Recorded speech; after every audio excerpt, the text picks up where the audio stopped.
Selamat petang, salam sejahtera. Terima kasih kerana bersama dengan saya di Nazilin Unity Channel. Baiklah saudara-saudara sekalian, isu yang paling hangat pada petang ini terus datang daripada PAU UMNO yang baru dilangsungkan sekarang. Apa yang terjadi? Adakah Khairy Jamaluddin akan diambil tindakan sama ada digantung daripada perkhidmatan beliau dalam UMNO, keahlian beliau sebagai ahli UMNO, atau mungkinkah akan dipecat pula dengan pendedahan yang luar biasa daripada beliau sebentar tadi?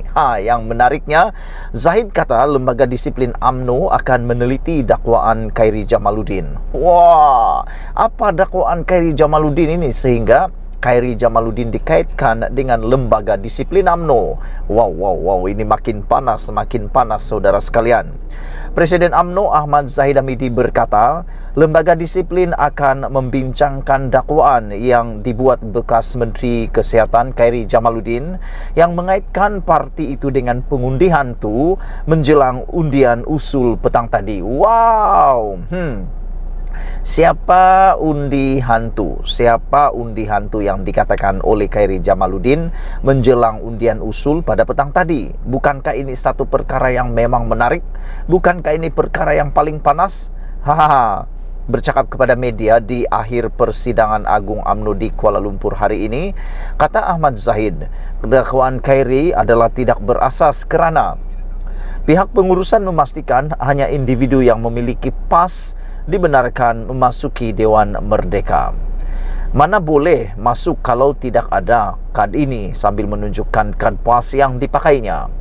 Menurut Ahmad Zahid, selepas itu isu berkenan akan dirujuk kepada jawatan kuasa pengurusan parti yang dipengerusikan oleh Timbalan Presiden Muhammad Hassan.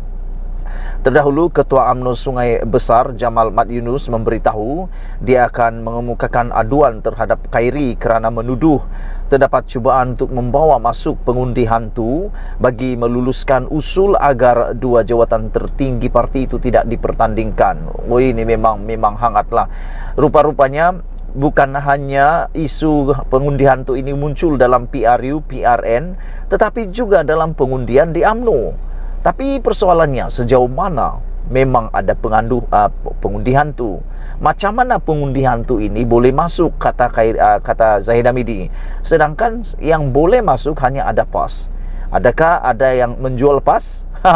Adakah yang menjual PAS melalui pintu belakang?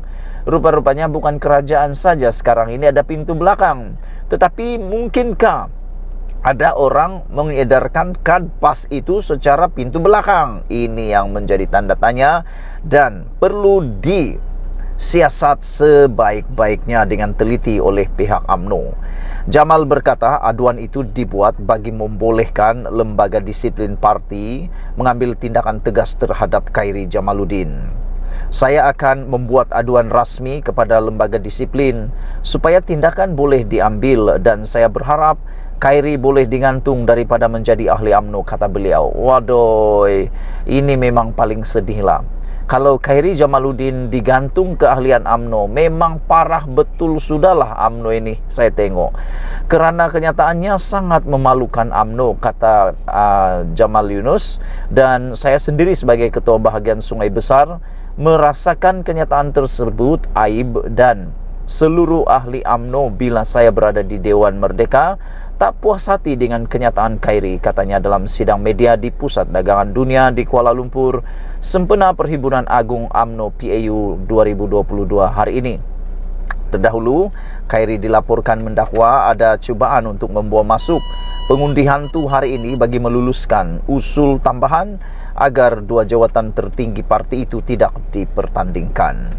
Menyatakan hal itu melalui media sosial, Khairy berkata dia difahamkan tag kedudukan perwakilan yang sebelum ini diletakkan di kerusi Dewan Merdeka telah ditanggalkan bagi menempatkan pengundi hantu terbabit. Keadaan itu, dakwa Khairy berkemungkinan besar untuk meluluskan usul ke-8 yang dijadwal berlangsung pada jam 3 petang ini. Semalam, Perwakilan Negeri Sembilan Muhammad Syukri Samsudin mengemukakan usul tambahan agar dua jawatan tertinggi melibatkan Presiden UMNO dan Timbalan tidak dipertandingkan pada pemilihan akan datang. Usul berkenaan telah mendapat sokongan daripada UMNO Terengganu, Selangor, Perwakilan Wanita dan Pulau Pinang.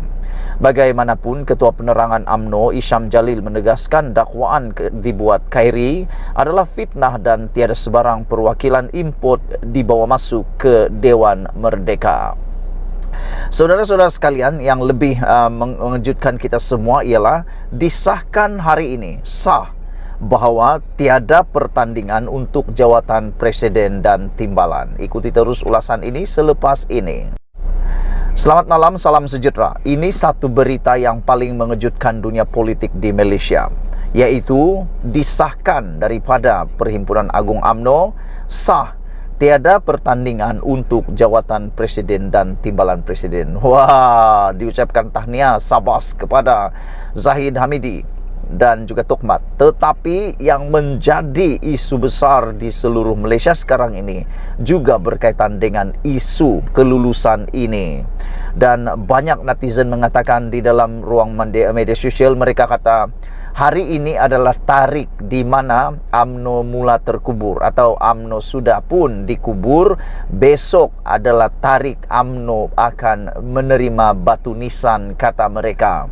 Ini semua dikatakan akibat daripada keputusan meluluskan usul tiada pertandingan dijalankan bagi jawatan presiden dan timbalan presiden UMNO untuk kali ini. Jadi saya nak tanya kepada anda semua, rakan-rakan yang minat politik, pada pendapat anda, adakah anda setuju dengan tulisan-tulisan netizen yang bertebaran di media sosial sekarang ini yang mengatakan dengan keputusan yang diambil yang mana tidak mempertandingkan dua jawatan besar UMNO, yaitu pengerusi dan presiden dan juga timbalan presiden, telah pun menyebabkan UMNO sebenarnya bertarik matinya hari ini. Ramai yang mengatakan UMNO sudah mati hari ini dan sudah ada batu nisan untuk hari esok. Adakah anda setuju dengan pendapat tersebut? Kerana dalam UMNO sendiri, selepas PAU 2022 selesai dan mengesahkan kemenangan ini, maka ada pertikaian sesama mereka, yang satu lagi setuju, yang satu lagi tidak setuju. Kalau kamu tanya apa pendapat saya, pada pendapat saya, dari segi kepimpinan mungkin ini membunuh kepada demokrasi dalam UMNO. Tetapi dari segi perpecahan mungkin dapat dielakkan. Dua-dua ada pro kontranya. Saudara-saudara sekalian, perwakilan UMNO hari ini meluluskan usul agar tiada pertandingan dijalankan bagi jawatan presiden dan timbalan presiden parti itu kali ini. Naib Presiden UMNO Muhammad Khalid Nordin turut mengesahkan usul berkenaan diterima perwakilan. Katanya undian dijalankan melalui kiraan tangan dan perwakilan yang berdiri sebagai menyatakan sokongan. Menurut sumber dalaman pula, usul tersebut diterima dengan majoriti besar. Jadi betullah kalau begitu ada 140 ketua UMNO bahagian yang sebelum ini menyatakan sokongan kepada Zahid Hamidi, yang telah pun sebelum ini dikatakan tak cukup pun. Ada laporan sumber media mengatakan tidak cukup pun 140 dalam sidang media mereka menyokong supaya usul tidak dipertandingkan. Tapi hari ini didapati apabila usul itu diundi, mereka menang dengan usul majoriti besar. Lulus juga, kata Khalid kepada Malaysia Kini. Ditanya mengenai proses pengundian, Khalid berkata, perwakilan berdiri dan mengangkat tangan sebagai tanda sokongan. Berdiri dan angkat tangan, tambahnya lagi. Semalam, Perwakilan Negeri Sembilan mengemukakan usul supaya jawatan presiden dan timbalan presiden UMNO tidak dipertandingkan pada pemilihan parti yang akan datang, diadakan tidak lama lagi. Muhammad Syuki Samsudin dari Rembau mengemukakan usul tambahan berkenaan ketika berucap bagi membahaskan ucapan dasar presiden petang tadi. Bagaimanapun, cadangan berkenaan mendapat reaksi berbeza perwakilan yang hadir. Ketika ada segelintir perwakilan dikatakan kurang senang dengan usul berkenaan, sebahagian besar perwakilan yang lain pula bangun menyokong usul terbabit. Perwakilan Johor dan wilayah persekutuan yang membahas usul dasar presiden bagaimanapun menolak usul supaya dua jawatan utama tidak dipertandingkan. Sementara itu, Ketua Penerangan UMNO Isyam Jalil berkata, usul berkenan disokong hampir ke semua perwakilan yang hadir. Katanya, semua usul yang dikemukakan pada persidangan kali ini telah diluluskan oleh perwakilan UMNO. Alhamdulillah, setelah dicadang dan dibahas, semua usul yang dibawa oleh perwakilan-perwakilan UMNO dari negeri-negeri di seluruh Malaysia, termasuk usul tambahan supaya jawatan Presiden dan Timbalan Presiden dikekalkan dan tidak dicabar pada pemilihan tahun ini, telah diterima dan disokong oleh hampir semua perwakilan dalam Dewan Merdeka petang ini, katanya lagi dalam hantaran di Facebooknya. Sekian dulu untuk kali ini. Jangan lupa tinggalkan komen Anda, tekan butang subscribe. Kita jumpa lagi. Bye-bye.